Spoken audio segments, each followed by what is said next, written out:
오늘은 열왕기하 23장입니다.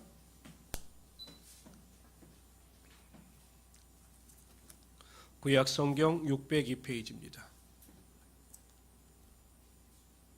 구약성경 602페이지 열왕기하 23장 말씀입니다. 우리 먼저 1절부터 30절까지 우리 한 절씩 교독합시다. 왕이 보내 유다와 예루살렘의 모든 장로를 자기에게로 모으고 이에 왕이 여호와의 성전에 올라가매 유다 모든 사람과 예루살렘 주민과 제사장들과 선지자들과 모든 백성이 노소를 막론하고 다 왕께 함께 한지라. 왕이 여호와의 성전 안에서 발견한 언약책의 모든 말씀을 읽어 무리의 귀에 들리고 왕이 단위에 서서 여호와의 앞에서 언약을 세우되 마음을 다하고 뜻을 다하여 여호와께 순종하고 그의 계명과 법도와 율례를 지켜 이 책에 기록된 이 언약의 말씀을 이루게 하리라매 백성이 다 그 언약을 따르기로 하니라. 왕이 대제사장 힐기야와 모든 부제사장들과 문을 지킨 자들에게 명령하여 바알과 아사레와 하늘의 1월 성신을 위하여 만든 모든 그릇들을 여호와의 성전에서 내다가 예루살렘 바깥 기드론 밭에 불사르고 그것들의 재를 베델로 가져가게 하고 옛적에 유다 왕들이 세워서 유다 모든 성읍과 예루살렘 주위의 산당들에서 분향하며 우상을 섬기게 한 제사장들을 폐하며 또 바알과 해와 달과 별대와 하늘의 모든 별에게 분향하는 자들을 폐하고 또 여호와의 성전에서 아세라상을 내다가 예루살렘 바깥 기드론 시내로 가져다가 거기에서 불사르고 빻아서 가루를 만들어 그 가루를 평민의 묘지에 뿌리고 또 여호와의 성전 가운데 남청의 집을 헐었으니 그곳은 여인이 아세라를 위하여 휘장을 짜는 처소였더라. 또 유다 각 성읍에서 모든 제사장을 불러오고 또 제사장이 분향하던 산당을 게바에서부터 브엘세바까지 더럽게 하고 또 성문의 성당들을 헐어버렸으니 이 산당들은 그 성읍의 지도자 여우사의 대문옥이 곧 성문 왼쪽에 있었더라. 보통 유다의 모든 선왕들도 이 우상을 타파할 때는 이 산당은 제거하지 못했습니다. 그런데 이 요시야 왕은 산당까지 완전히 없애버리고 있는 겁니다. 산당들의 제사장들은 예루살렘 여호와의 제단에 올라가지 못하고 다만 그의 형제 중에서 무교병을 먹을 뿐이었더라.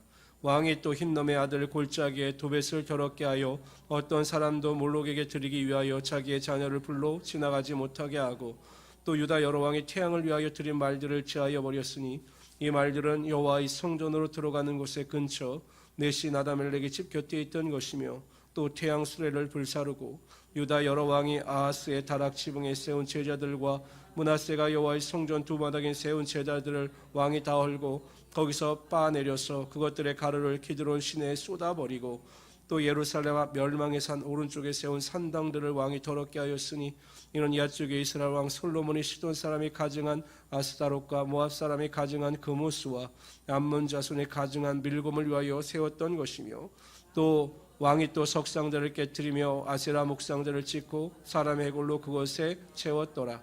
또한 이스라엘에게 범죄하게 한 느바스의 아들 여로보암이 베델에 세운 제단과 산당을 왕이 열고 또 그 산당을 불사르고 빻아서 가루를 만들며 또 아세라 목상을 불살랐더라. 요시아가 몸을 돌이켜 산에 있는 무덤들을 보고 보내어 그 무덤의 쇠고를 가져다가 제단 위에 불살라 그 제단을 더럽게 하니라. 이를 하나님의 사람이 전하였더니 그 전한 여호와의 말씀대로 되더라. 요시아가 이르되 내게 보이는 저것은 무슨 비석이냐 하니 성읍 사람들이 그에게 말하되 왕께서 베델의 제단에 대하여 행하신 일을 전하러 유다에서 왔던 하나님의 사람의 묘실이라 하니라. 이들의 그대로 두고 그의 뼈를 옮기지 말라 하며 무리가 그의 뼈와 사마리아에서 온 선지자의 뼈는 그대로 두었더라. 이게 어떤 의미냐면 그때 여로보암이 말을 죄를 선포하기 위해서 유다의 선지자가 와서 아무 말도 하지 말라고 했는데 노 선지자 한 사람이 거짓말해서 그 집에 머물렀다가 죽임을 당한 그 선지자의 뼈와 그 노 선지자의 뼈를 의미하는 겁니다. 20절 제가 읽겠습니다. 또 거기 있는 산당의 제사장들을 다 제단 위에서 죽이고 사람의 해골을 제단 위에서 불사르고 예루살렘으로 돌아왔더라. 왕이 무 백성에게 명령하여 이르 이 언약책에 기록한 대로 너희 하나님 여호와를 위하여 여호와를 유월절을 지키라 하며 사사가 이스라엘 다시던 시대부터 이스라엘 여러 왕의 시대와 유다 여러 왕의 시대에 이렇게 유월절을 지킨 일이 없었더니 요시야 왕 18째 해던 해 예루살렘의 여호와 앞에서 이 유월절을 지켰더라. 요시야가 또 유다 땅과 예루살렘에 보이는 신접한 자와 점쟁이와 드라빔과 우산과 모든 가증한 것을 다 제거하였으니 이는 대제사장 hil기야가 여호와의 성전에서 발견한 책에 기록된 율법의 말씀을 이루려 함이라.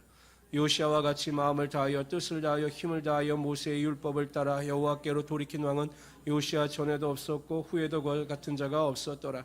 그러나 여호와께서 유다를 향하여 내리신 그 크게 타오르는 진노를 돌이키지 아니하였으니 이는 므낫세가 여호와를 경노하게 한 그 모든 경노 때문이라. 여호와께서 이르시되 내가 이스라엘을 물리치는 것 같이 유다도 내 앞에서 물리치며 내가 택한 이 성 예루살렘과 내 이름을 거기에 두리라 한 이 성을 버리라 하셨더라. 26절 27절을 보면 요시야가 아무리 종교 개혁을 일으키고 바른 길을 걸어가려고 독려하고 결단했지만 백성들이 온전히 따르지 않았음을 우리는 보게 됩니다. 그래서 결국 하나님께서 심판하시겠다 이렇게 말씀하시는 겁니다. 요시야의 남은 사적과 행한 모든 일은 유다 왕 역대지략에 기록되지 아니하였느냐. 요시야 당시에 애굽의 왕 바로 느고가 아수르 왕을 치고자 하여 유브라데 강으로 올라가므로 요시야 왕이 맞서 나갔더니 애굽 왕이 요시야를 무깃도에서 만났을 때에 죽인지라. 신복들이 그의 시체를 병거에 싣고 무깃도에서 예루살렘으로 돌아와 그의 무덤에 장사하니 백성이 요시야의 아들 요아스를 데려다가 그에게 기름을 붓고 그의 아버지를 대신하여 왕으로 삼았더라. 요시야의 개혁과 그의 아쉬운 죽음에 대해서 기록하고 있습니다. 몇 가지 교훈을 살펴보도록 합니다. 첫째로 하나님의 말씀을 아는 것에 그치는 것이 아니라 행하는 것이 정말로 중요한 것임을 보여주고 있습니다. 1절부터 3절에 보면 요시야는 이스라엘의 모든 백성들을 모아놓고 그들에게 하나님의 율법을 선포하며 그 율법대로 살아갈 것을 결단케 합니다.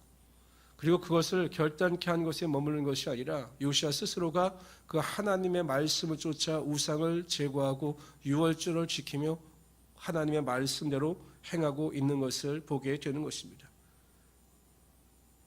그저 기존에 선왕들이 생겼던 그 산당까지도 철저히 제거해 버렸습니다.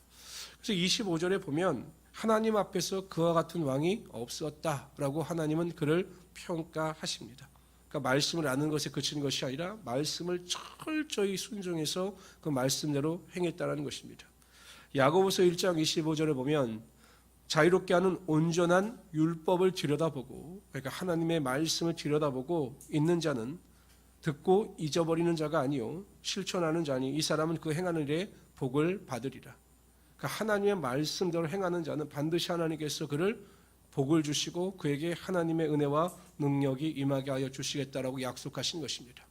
우리 성도님들은 말씀을 읽는 것과 듣는 것과 아는 것에 그치는 것이 아니라 알고 들은 것을 그대로 행하심으로 그 행함의 능력을 통해서 하나님의 도우심을 체험하며 살아갈 수 있는 귀한 성도들이 되시기를 주님의 이름으로 축원합니다. 두 번째, 오늘 본문이 주는 교훈은 하나님의 말씀은 반드시 성취된다라는 것입니다. 우리 16절을 다시 한번 읽어봅시다. 16절 다시 한번 읽습니다. 요시야가 몸을 돌이켜 산에 있는 무덤들을 보고 보내어 그 무덤의 쇠고를 가져다가 제단 위에 불살라 그 제단을 더럽게 하니라. 그러니까 여로보암 왕이 세운 그 제단을 더럽게 했다는 것입니다. 해골을 가지고 가서 다음 읽읍시다. 시작. 이 일을 하나님의 사람이 전하였더니 그 전한 여호와의 말씀대로 되었더라. 여로보암 왕이 베델의 그 금송아지 우상을 섬기고 하나님이다라고 섬기라고 했을 때 하나님의 사람을 통하여 하나님께서 그 제단을 어떻게 하실 것인가에 대해서 예언한 내용이 열왕기상 13장 2절에 나옵니다. 이렇게 기록되어져 있습니다. 하나님의 사람이 제단을 향하여 여호와의 말씀으로 외쳐 이르되 제단아 제단아 여호와께서 이와 같이 말씀하시기를 다윗의 집에 요시야라 이름하는 아들을 낳으리니 그가 내 위에 분향하는 산당 제사장을 내 위에서 제물로 바칠 것이요 또 사람의 뼈를 내 위에서 사르리라 하셨느니라. 이 예언의 말씀이 요시야를 통해서 성취되고 이루어지게 되었다라는 것입니다. 이처럼 하나님께서 말씀하시는 것은 반드시 이루어집니다. 하나님의 약속뿐만 아니라 하나님의 말씀은 반드시 성취되는 것입니다. 하나님께서 말씀하시는 것 중에 가장 중요한 예언과 약속의 선포는 예수 그리스도의 다시 오심입니다. 예수 그리스도께서는 이 땅에 다시 오십니다. 처음에 육신을 입고 초림하셨을 때, 처음에 오셨을 때에는 우리의 구원을 위해서 오셨지만 다시 재림하실 때에는 심판을 위하여 오시는 것입니다. 그러나 우리에게는 그날이 심판의 날이 아니라 축복의 날이고 반드시 축제의 날이 될 것입니다. 그날을 기대하시고 소망하시면서 준비하시며 살아갈 수 있는 하나님의 귀한 성도들이 되시기를 주님의 이름으로 축원합니다. 세 번째, 오늘 본문이 주는 교훈은 항상 깨어 있어야 한다는 것입니다. 애굽의 바로 느고가 아수르를 치기 위하여 이스라엘 민족 근처를 통과하게 됩니다. 무깃도를. 그런데 이 내용을 다루고 있는 역대하 35장 21절에 보면 바로 느고가 요시야 왕에게 말을 합니다. 하나님께서 나타나셔서 나에게 명령하셨고 하나님께서 아수르를 가라 하셨기 때문에 내가 가니 너는 나를 방해하지 말아라. 하나님의 명령을 따라라. 이렇게 이야기를 합니다. 아마 하나님께서 이방 왕에게 꿈으로 나타나셔서 아마 알려주셨던 것으로 보입니다. 그러나 요시야는 그것을 믿지 못했습니다. 설마 하나님께서 이방 왕에게 나타나셔서 그렇게 말씀하셨겠는가라고 의심하고 결국 나가서 전쟁을 벌이다가 무깃도에서 전사하고 맙니다. 만일 요시야가 좀 더 깨어 있었더라면, 그래서 그 바로 느고 왕이 그렇게 말할 때 하나님께 다시 한번 여쭙고 그것이 하나님의 뜻인지를 분별했다면 그는 무깃도에서 비참하게 전사하지 않았을 것입니다. 하나님 앞에 정말 올바른 왕이라고 인정받았던 요시야마저도 한순간 하나님께 대하여 뜻을 묻지 않고 하나님의 음성에 귀를 기울이지 아니함으로 말미암아 이러한 비참한 결과가 나타나게 된 것입니다. 우리 성도님들은 매일 제가 강조하지만 성령 충만과 말씀 충만을 통해서 항상 깨어 있으므로 하나님의 세밀한 음성을 들을 수 있는 하나님의 귀한 성도들이 되시기를 주님으로 축원합니다. 그 엘리야가 그 낙심 가운데 빠져 있을 때 하나님께서 그를 이끄시고 동굴 밖에 서게 하십니다. 그리고 세밀한 음성을 통하여 그에게 사명을 부어주실 때 그 뜻을 분별하고 순종하여 다시 새롭게 주님의 일을 감당해 나갈 수 있었던 것처럼 매일매일 하나님과 동행하심으로 하나님의 음성을 듣고 그 음성에 순종하여 깨어있는 우리 성도들이 되시기를 바랍니다. 우리 31절부터 37절까지 읽도록 합니다.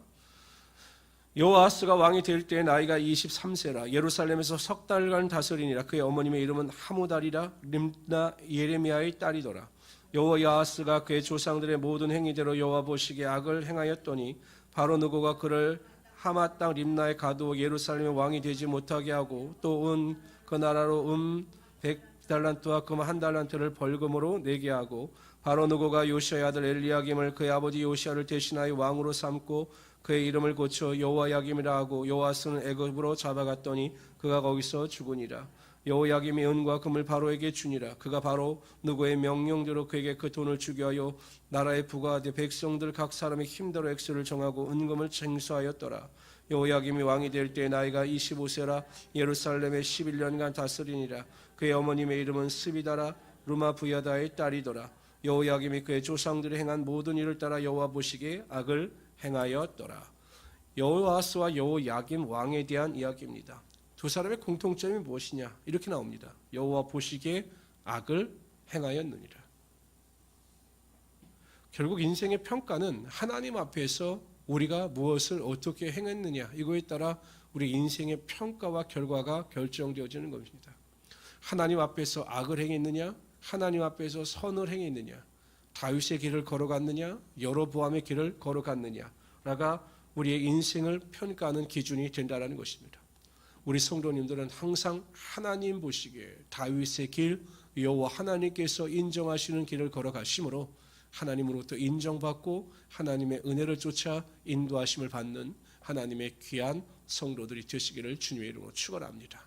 2020년도 한 해 동안도 우리가 주님 앞에 인도하심을 쫓아 새벽마다 나와 부르짖고 기도하고 하나님의 큰 은혜와 능력을 체험하셨습니다. 밝아오는 2021년도에도 항상 깨어 있으셔서 하나님의 사람으로 다윗의 길을 걸어가시고 하나님께서 인정하시는 길을 걸어가심으로 아바 아버지 우리 하나님께서 이끄시는 인생의 축복을 누리며 살아갈 수 있는 귀한 성도들이 되시기를 주님의 이름으로 축원합니다. 기도합시다.